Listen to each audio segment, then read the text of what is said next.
Usianya belum sampai emeritus saat menulis karya Abide With Me yang terdapat dalam Kidung Jemaat 329 dengan judul Tinggal Sertaku. Abide with me, last was the eventide. Penyakit tuberkulosis yang kronis menghentikan karya pelayanannya di dunia. Ia adalah pendeta Henry Francis Lyte, seorang keturunan Inggris yang lahir di Ednam, sebuah desa kecil dekat Kelso di daerah perbatasan Skotlandia pada 1 Juni 1793. Ayah Henry, Thomas Lyte, seorang perwira militer yang ikut bergabung mempertahankan bangsanya dari penjajahan Prancis. Situasi perang membuat masa kanak-kanak Henry tidak bahagia karena ayahnya yang berpangkat kapten berpindah-pindah tempat tinggal karena penugasan dari negara.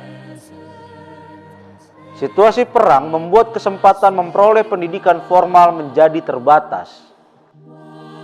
Ibunya lah turun tangan langsung mendidik Henry dan kedua saudara laki-lakinya dalam berbagai pengetahuan dan iman, sehingga mereka semakin bertumbuh dalam iman dan juga menikmati berbagai pengajaran sambil bermain di sekitar rumah. Ayahnya kemudian memindahkan Thomas dan Henry untuk mengikuti pendidikan formal di Irlandia Utara. Sementara ibunya dan si bungsu George pindah ke Inggris. Hubungan ibu dan anak yang sedemikian erat pun harus terputus. Henry harus kehilangan sosok ibunya yang sudah dengan penuh kasih sayang merawatnya. Henry menjadi sosok pemurung. Perasaan sedih dan sendirian kemudian menuntun Henry untuk menulis setiap jalan hidup yang dilaluinya dalam lirik-lirik puisi. Henry kemudian diangkat anak oleh Dr. Robert Burroughs yang pada saat itu menjabat sebagai kepala sekolah di tempat Henry menempuh pendidikan. Robert jugalah orang pertama yang menyadari bakat Henry dalam menulis puisi. Sebagai ayah angkat, ia membiayai penuh pendidikannya dan juga memberikan kasih sayang yang sempat hilang dari hidupnya. Setelah menamatkan pendidikan dasarnya, Henry mendapatkan beasiswa penuh untuk melanjutkan studi teologi di Trinity College yang terletak di Dublin, Irlandia. Henry sadar bahwa kasih sayang ibunya semasa kecil dan ajarannya tentang kebaikan Tuhan yang mengarahkannya untuk masuk sekolah teologi. Ia tidak melupakan setiap ajaran ibunya untuk tetap rendah hati saat dianugerahi penghargaan Chancellor's Prize untuk kategori syair Inggris terbaik selama 3 tahun berturut-turut. Syairnya To a Field Flower ditulis pada tanggal 27 April 1812.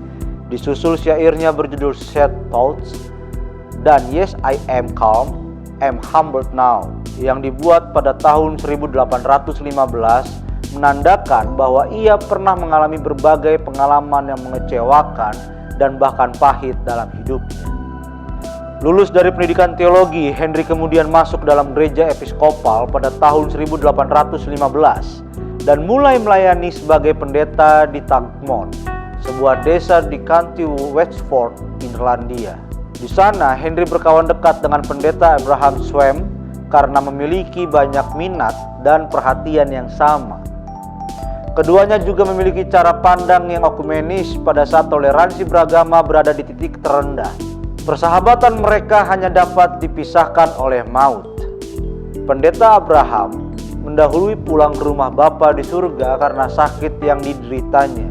Saat sahabatnya dalam kondisi kritis, Henry seperti dituntun untuk melihat dasar pengharapannya sendiri. Iman Abraham Swain mempengaruhi Henry di sisa hidupnya dan di sepanjang pelayanannya. Kepergian sahabatnya cukup memberikan ketegangan mental dan fisik Henry.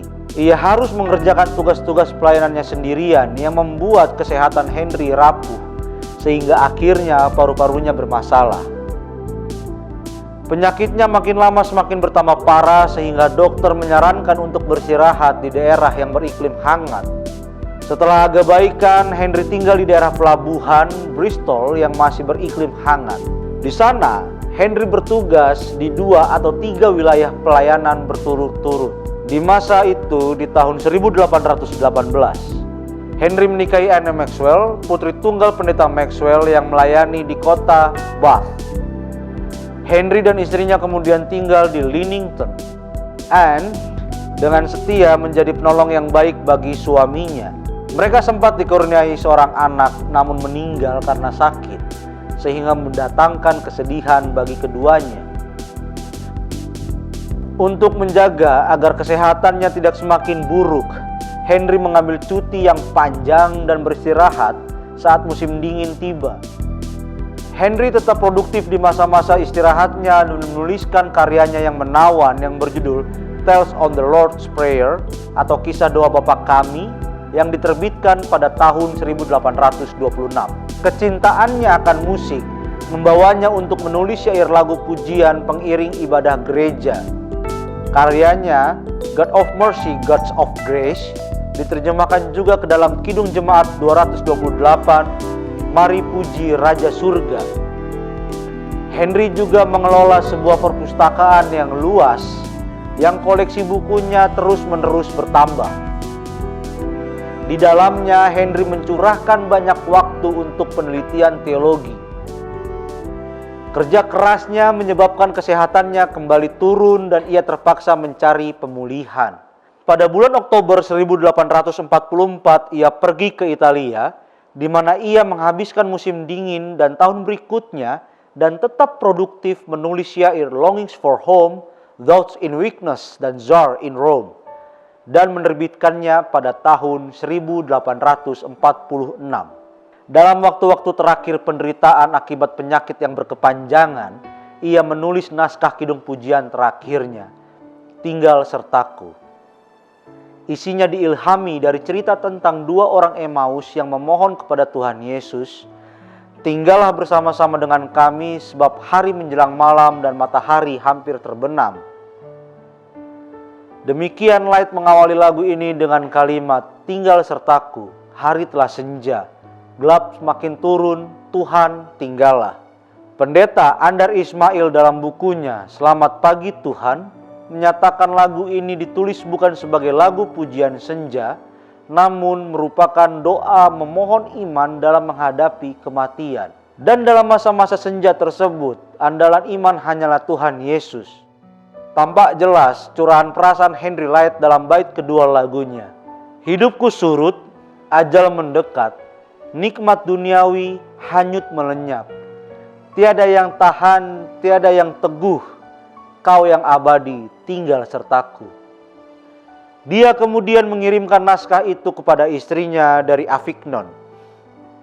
Nafasnya semakin pendek dan Henry sepertinya tahu bahwa dirinya mungkin tidak akan mampu kembali pulang ke rumah. 2 bulan setelah mengarang lagu ini dan ketika hampir tiba di Nice dalam perjalanan berobat ke Roma, sakitnya bertambah parah dan menghembuskan nafas terakhirnya pada 20 November 1847 di Hotel des Anglais. Henry meninggal di usianya yang ke-54 dan dimakamkan di gereja Holy Trinity 2 hari kemudian. Henry telah mengakhiri pertandingannya dengan baik. Sampai kematian menjemput, ia tetap setia. Seperti tersimpul dalam kalimat terakhir lagu Tinggal Sertaku, "In life, in death, O Lord, abide with me." Yang artinya, baik pada waktu saya hidup maupun nanti setelah meninggal dunia, ya Tuhan, tinggal sertaku. Itulah juga kerinduan kita semua. O Lord, abide with me. Sahabat Alkitab, melalui Henry Light kita bisa belajar bahwa seberat atau sepedih apapun penderitaan kita, bila kita bergantung kepada Tuhan, kita akan masih tetap terus berkarya dan juga melayani Tuhan. Dan kiranya kisah hidup Henry Light ini bisa menginspirasi kehidupan kita untuk tetap teguh melayani Tuhan apapun situasi yang kita hadapi. Tuhan memberkati. Salam Alkitab untuk semua.